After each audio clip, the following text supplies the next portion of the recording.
Hello family, I'm Carlos Aspinall from the Great Commission Church. Today, we want to share with you a summary of our Sunday teaching, presented as a reflection by our visual commentators and drawn from our sermon notes.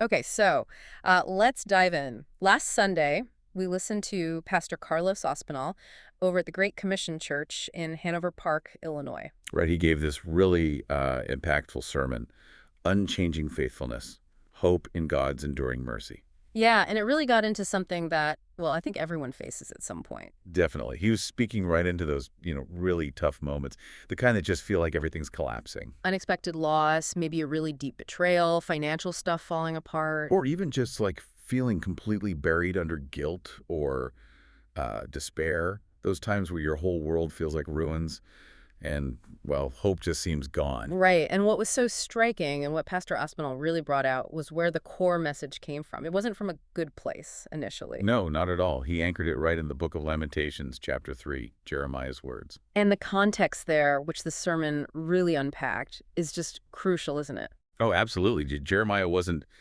having some spiritual high on a mountaintop. He was literally walking through the rubble of Jerusalem. It was destroyed. The temple gone, walls smashed down, his people facing exile. It was bleak.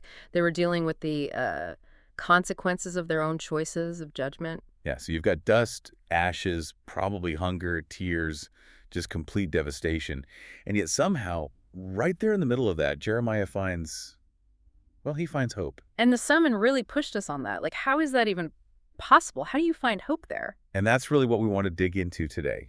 Unpack that core message of hope from Pastor Aspinall's sermon, pull out the key ideas, and see how they apply to your life, whatever ruins you might be looking at right now. Exactly. So the central passage was Lamentations 3, starting around verse 21. Let's look at that first big idea he pulled from verses 21 and 22. This I recall to my mind, therefore I have hope. Through the Lord's mercies we are not consumed, because his compassions fail not. Yeah, this first point was just so foundational, wasn't it? That God's faithfulness, his mercy, it doesn't depend on us. Not on our performance, not on whether we deserve it. Think about Jeremiah's situation again.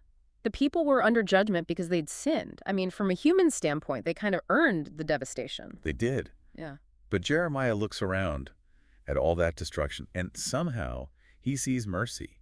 He realizes, wait, we haven't been totally wiped out. We are not consumed. That insight from the sermon was so powerful. Even right in the middle of judgment, God's compassion hadn't totally failed. In the turning point for Jeremiah, the sermon highlighted this.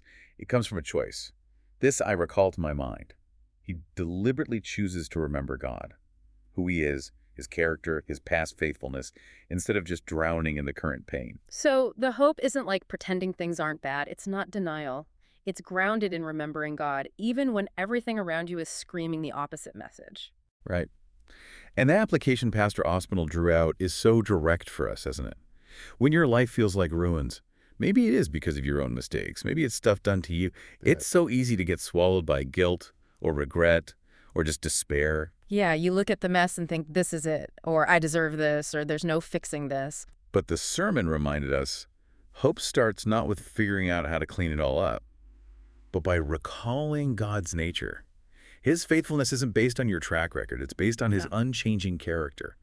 You're not consumed because his compassions don't fail. Which flows so naturally into the second point Pastor Aspinall brought out, right from those same verses 22 and 23. His compassions fail not. They are new every morning. This idea that God's mercy just keeps coming. It's inexhaustible. Yeah, this part really hit home, I think, for the everyday grind, Yeah. Living in this broken world, dealing with our own brokenness. Jeremiah is basically saying, look, the only reason we're still standing is because God's mercy hasn't run out. And that's just as true for us now, isn't it? We mess up daily. I mean, who doesn't? We fall short, say the wrong thing, fail to do the right thing. It's so easy to drag yesterday's failures into today. But the incredible truth Pastor Aspinall unpacked here is that God's mercy isn't like a bank account that gets lower every time you mess up. It's new every morning. Just think about what that actually means for your day-to-day life. It's like hitting a reset button offered by God himself. The sermon used some really relatable examples. Maybe you lost your cool last night, said things you regret. Well, the sun comes up and his mercy is new.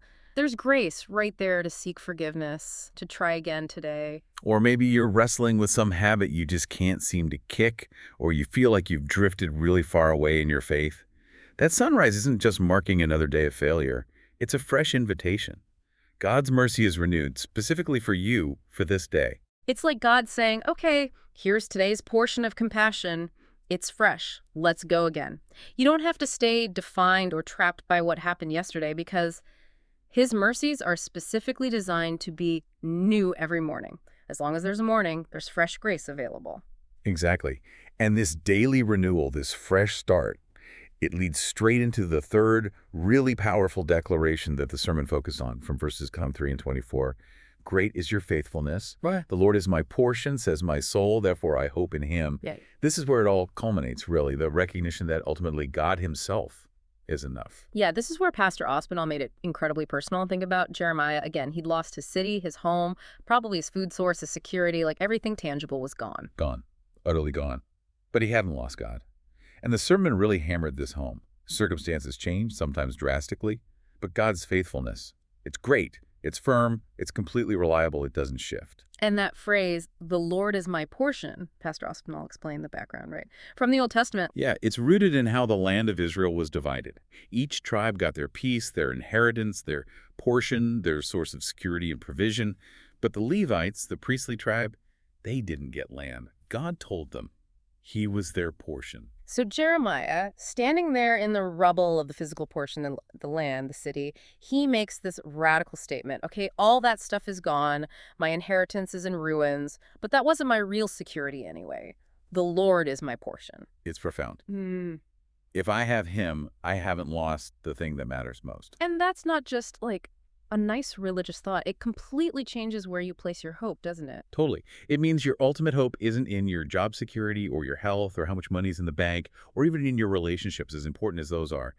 Your anchor is God himself. When everything else gives way, he is still your secure inheritance. And because he is your portion, because his faithfulness is great, then Jeremiah can say, therefore I hope in him.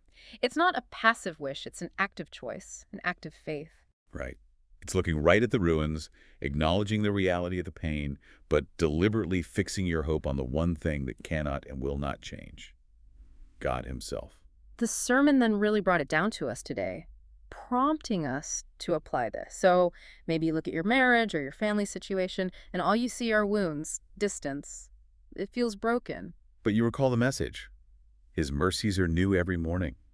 God can bring a fresh start, new grace, new strength for today. Or maybe you lost that job or the business went under and you're just drowning in regret, terrified about the future. But you can make that declaration, maybe even just whisper it. The Lord is my portion. Therefore, I hope in him. My security isn't ultimately in that job title. It's in God. He can provide. He can guide. Perhaps it's a health battle and the fear is just suffocating. The sermon reminds you, great is his faithfulness. He hasn't left you. His presence is the constant. Or maybe it's the weight of past guilt, things you did, things you didn't do, and it just crushes you, makes you feel unworthy. But like Jeremiah, you can choose to recall God's character. Through the Lord's mercies, we are not consumed. His mercy is new for you today. And maybe, just maybe, you feel like you've simply lost hope altogether. It happens. Yeah. The powerful call from the sermon, echoing Jeremiah from those ruins, is to lift your head. Turn your soul, even weakly, toward God and try to make that declaration.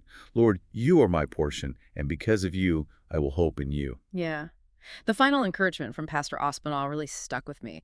You don't have to live defeated. You don't have to stay trapped in the ruins of yesterday or paralyzed by the fear of tomorrow. Exactly. You can face your ruins, whatever they are, with your head held high, not because the problems instantly vanish. Right, not because it's all fixed.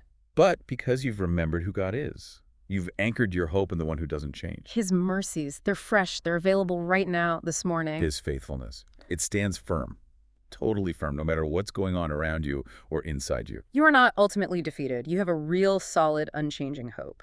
And God is with you. He's right there with you in it. We've really just scratched the surface here. There is so much more depth and personal encouragement in Pastor Ospinall's full message. Oh, absolutely. To really let it soak in, to find that hope specifically for whatever you're facing, we really encourage you. Go listen to the whole thing. You can find the full sermon, the video, on the church's website. That's www.tynlgc.org predicus.